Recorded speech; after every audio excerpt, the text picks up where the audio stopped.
ॐ नमो देव्ये महादेव्ये शिवायै सततं नमः। नमः प्रकृत्यै भद्रायै नियतः प्रणतास्मतां। या देवी सर्वभूतेषु मातृरूपेण संस्थिता। नमस्तस्यै नमस्तस्यै नमस्तस्यै नमो नमः। सभी सनातन धर्म प्रेमियों को सादर प्रणाम। स्वागत है आपका हमारे चैनल में। आज प्रस्तुत करने जा रहे हैं श्री दुर्गा सप्तशती के अंतर्गत 9वें अध्याय की कथा। यह एक निरंतर जारी प्रक्रिया हमारी जो चल रही है, जिसमें हम महाभगवती के महात्म्य की कथा को सुन रहे हैं। आज इसका 9वां अध्याय है। इस अध्याय में निशुंभ नाम के महादैत्य का वध देवी के द्वारा किया जाता है। यह निश्चित ही बुराई पर अच्छाई की विजय का प्रतीक है। तो आइए शुरू करते हैं 9वां अध्याय। अथ ध्यानम्। ॐ बन्धूक काञ्चन निभं रुचिराक्ष्यमालां पाशाङ्कुशौ च वरदां निजबाहुदण्डः बिभ्राणमिन्दुशकलाभरणं त्रिनेत्र मर्धाम्बिकेशमनिशं वपुराश्रयामि। ओम श्री देवी नमः। मैं अर्धनारीश्वर के श्री विग्रह की निरंतर शरण लेता हूँ। उसका वर्ण बंधूक पुष्प और सुवर्ण के समान रक्त पीत मिश्रित है। वह अपनी भुजाओं में सुंदर अक्षमाला, पाश, अंकुश और वरद मुद्रा धारण करता है। अर्धचंद्र उसका आभूषण है तथा वह तीनों नेत्रों से सुशोभित है। ऐसी देवी को हम सादर प्रणाम करते हैं। ओम राजोवाच।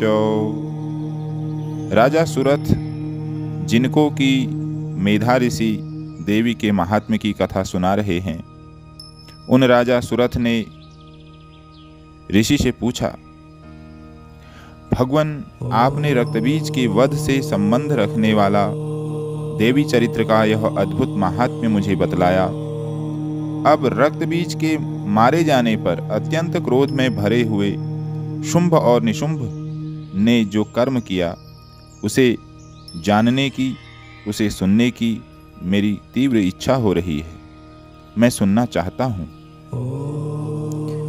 राजा के इस प्रकार पूछने पर ऋषि बोले, हे राजन, युद्ध में रक्त बीज तथा अन्य दैत्यों के मारे जाने पर शुंभ और निशुंभ के क्रोध की सीमा न रही।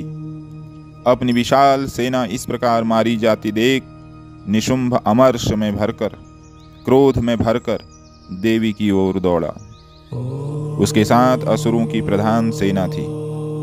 उसके आगे, पीछे तथा पार्श्व भाग में बड़े बड़े असुर थे, जो क्रोध से ओंठ चबाते हुए देवी को मार डालने के लिए आए हुए थे। महापराक्रमी शुंभ भी अपनी सेना के साथ मातृगणों से युद्ध करके क्रोधवश चंडिका को मारने के लिए आ पहुंचा।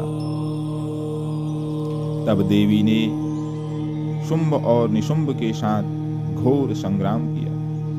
वे दोनों दैत्य मेघों की भांति बाणों की भयंकर वृष्टि कर रहे थे। उन दोनों के चलाए हुए बाणों को चंडिका ने अपने बाणों के समूह से तुरंत काट डाला और शस्त्र समूहों की वर्षा करके उन दोनों दैत्यपतियों के अंगों में चोट पहुंचाई। निशुंभ ने तीखी तलवार और चमकती हुई ढाल लेकर देवी के श्रेष्ठ वाहन सिंह के मस्तक पर प्रहार किया।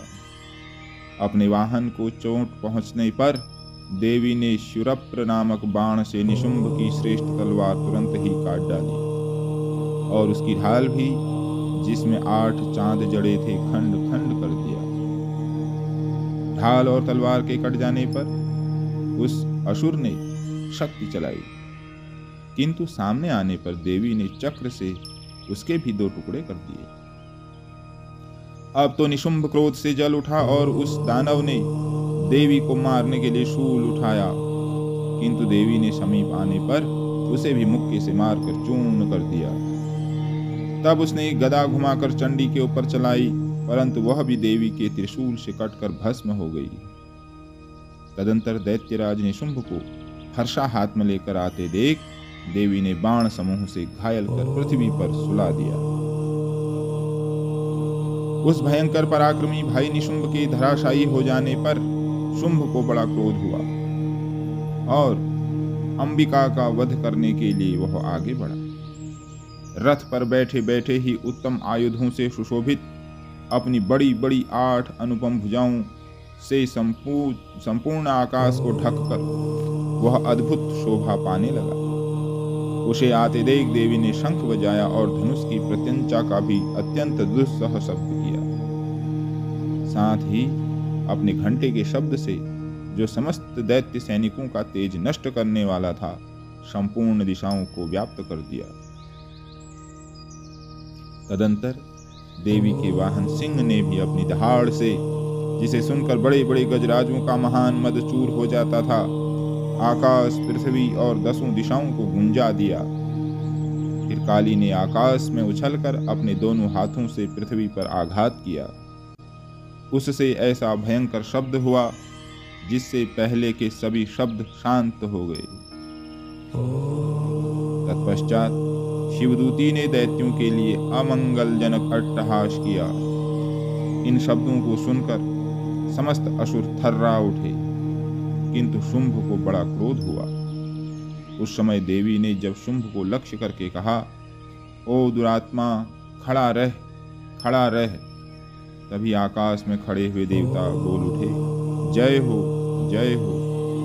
शुंभ ने वहां आकर ज्वालाओं से युक्त अत्यंत भयानक शक्ति चलाई।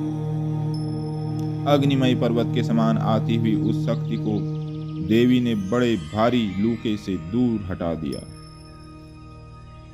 उस समय शुंभ के सिंहनाद से 3 लोक गूंज उठे।